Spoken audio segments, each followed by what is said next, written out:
à l'image de l'union entre Christ et son Église. Christ n'a pas aimé l'Église avec de l'argent. Christ a aimé l'Église en se donnant lui-même. Donc, l'élément fondamental qui compte pour nous, enfants de Dieu, lorsque nous préparons nos enfants au mariage, c'est qu'il y ait réellement le don mutuel. Parce que sans don mutuel, il n'y a pas de mariage vrai. Il n'y a qu'apparence de mariage. Voilà le premier principe chrétien que nous trouvons dans le livre d'Éphésiens au chapitre 5, verset 25, où il est dit clairement que Jésus-Christ s'est donné lui-même pour l'Église. Le don de soi, bien-aimé. C'est le premier principe chrétien.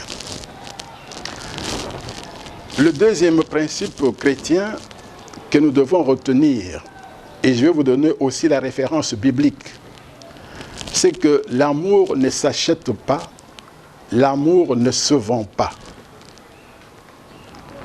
D'ailleurs, la Bible dit clairement dans le livre des Cantiques de Cantiques, au chapitre 8, verset 7, que si quelqu'un donnait tous ses biens contre l'amour, il ne pourrait s'attirer que du mépris. Il faut mépriser. Il faut prendre avec mépris ceux qui croient qu'avec leur argent, ils peuvent acheter l'amour. C'est-à-dire acheter une jeune fille.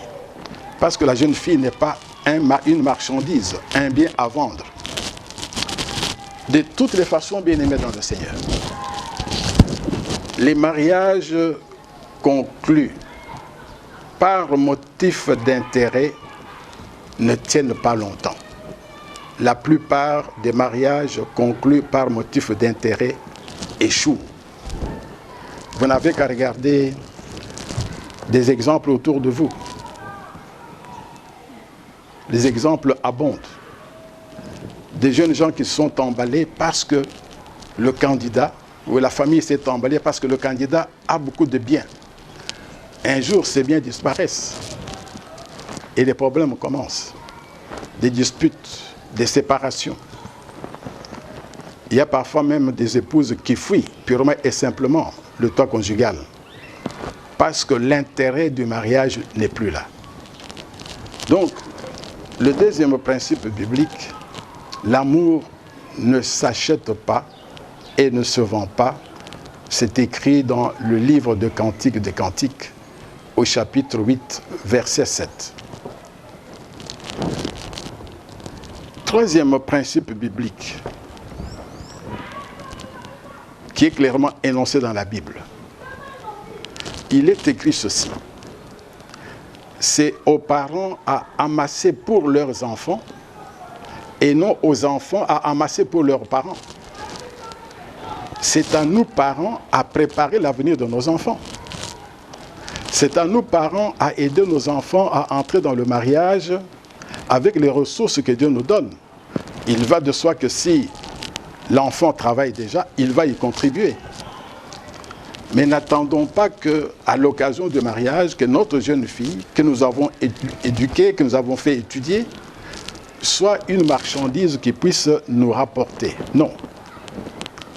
La Bible déclare, c'est aux parents d'amasser pour leurs enfants et non aux enfants d'amasser pour leurs parents.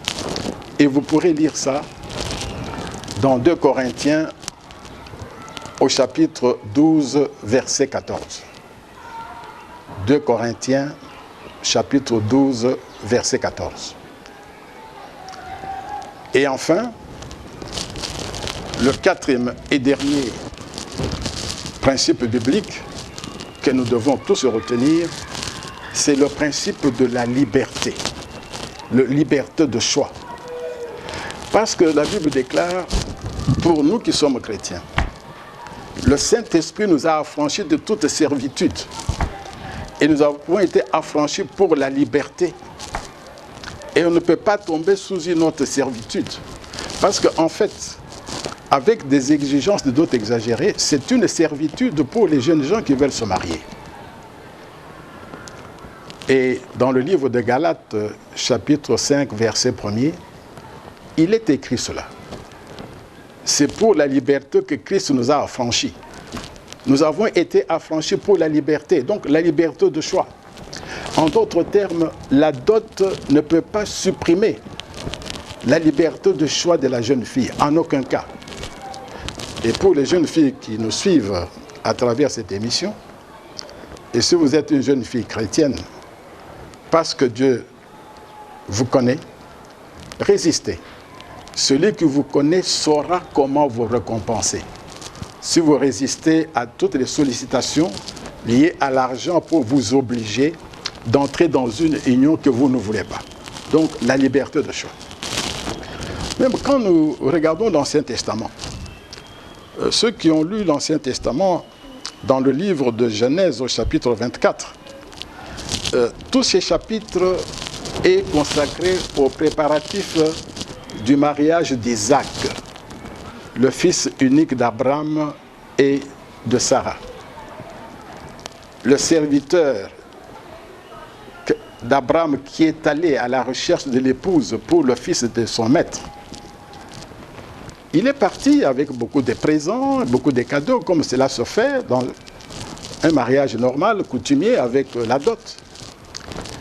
Mais la Bible montre clairement qu'avant d'amener la jeune fille à quitter la maison paternelle pour aller rejoindre Isaac, on lui a posé la question.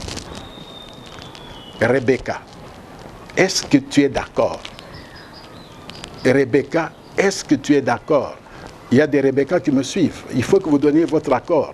Et Rebecca a dit oui. Et cela se trouve, vous pouvez lire ça dans Genèse au chapitre 24, versets 57 à 59. Rebecca a dit oui. Et c'est dans l'ancien temps. Vous qui êtes aujourd'hui dans le temps moderne, où on apprend beaucoup de choses qui peuvent nous ouvrir l'esprit. On ne peut pas être vieux au mariage à cause de la dot. Donc, je disais qu'il y a aujourd'hui des unions libres dans beaucoup de pays, pays africains, pays asiatiques, etc., surtout là où il y a une certaine pauvreté, où il y a des crises économiques, où on exige des dots exagérées qui amènent les jeunes à entrer dans des unions libres. Mais il n'y a pas que l'environnement socio-économique. Il y a aussi l'environnement culturel. L'environnement culturel, qu'est-ce que cela signifie? L'environnement culturel, c'est cette croyance, cette vision du mariage comme étant une union faite uniquement pour avoir des enfants. Dans la culture de beaucoup de tribus et même de races, le mariage est conçu avant tout comme étant un cadre où les deux partenaires doivent avoir des enfants. En d'autres termes, le bonheur des conjoints, leur amour mutuel, leur attachement mutuel passe au second plan. Ce qui passe au premier plan, c'est la fécondité. Et qu'est-ce qui se passe à ce moment-là? On fait des mariages à l'essai. En d'autres termes, on permet aux jeunes gens de demeurer ensemble pour voir si la femme est féconde, si elle pourra faire des enfants. Si elle est féconde, ok, à ce moment-là, on peut passer à la deuxième étape, le mariage. Dans le cas contraire, si ça dure 1 an, 2 ans, 3 ans, ce foyer-là, qui est précaire, qui est fragile, doit s'arrêter. Donc, dans ce foyer, il y a des choses totalement inacceptables. On voit les jeunes hommes, la jeune fille, qui sont soumis au contrôle et à la pression constante de la famille. On les surveille. On regarde. Tiens, est-ce qu'elle a conçu? Ça fait déjà 6 mois. Ça fait 1 an. Ça fait 2 ans. Et cela met les jeunes gens sous tension, qui pourrait même bloquer le développement normal, l'avancement normal des processus physiques ou physiologiques en vue de la conception. Et sur le plan spirituel, ces jeunes gens qui vivent cette union libre imposée par des considérations culturelles, qu'est-ce qu'ils font? Ils vivent des rapports sexuels hors mariage. En d'autres termes, ils vivent dans l'impudicité que la parole de Dieu condamne. Nous venons de lire un verset dans 1 Corinthiens chapitre 6 verset 18 en disant, Dieu dit, fuyez l'impudicité. Un enfant doit fuir l'impudicité. Et je voudrais m'adresser de manière particulière aux jeunes qui nous suivent en ce moment. Si tu es jeune chrétien ou jeune chrétienne, tu ne peux pas accepter d'entrer dans ce type d'union pour fonder un foyer hypothétique. Lorsqu'on s'engage, on s'engage pour la vie. On ne s'engage pas pour voir si ça va. Si on a des enfants, c'est faire de l'épouse un objet, une mère porteuse, c'est ça son rôle, c'est une mère porteuse, qui est là seulement pour faire des enfants. Et si elle n'en fait pas, ce n'est pas une épouse. Si elle n'en fait qu'un, on va dire, bon, elle n'a qu'un enfant. Si elle n'en a que 2, non, il faudrait trouver une autre femme pour avoir davantage. Une façon d'honorer Dieu et d'honorer le mariage, c'est de résister à ce type de sollicitation. Pour la gloire de Dieu et pour votre bien. Je voudrais résumer le message de ce jour en disant que les foyers bâtis sur des unions libres, qu'il s'agisse des unions volontaires dont nous avons parlé en premier lieu, qu'il s'agisse des foyers imposés par l'environnement socio-économique ou par l'environnement culturel. Toutes ces choses sont contraires à la parole de Dieu. Et pour nous, enfants de Dieu, nous devons sortir de ce carcan pour honorer Dieu, comme la Bible déclare, que le mariage soit honoré de tous. Et c'est par là que nous allons terminer cette émission.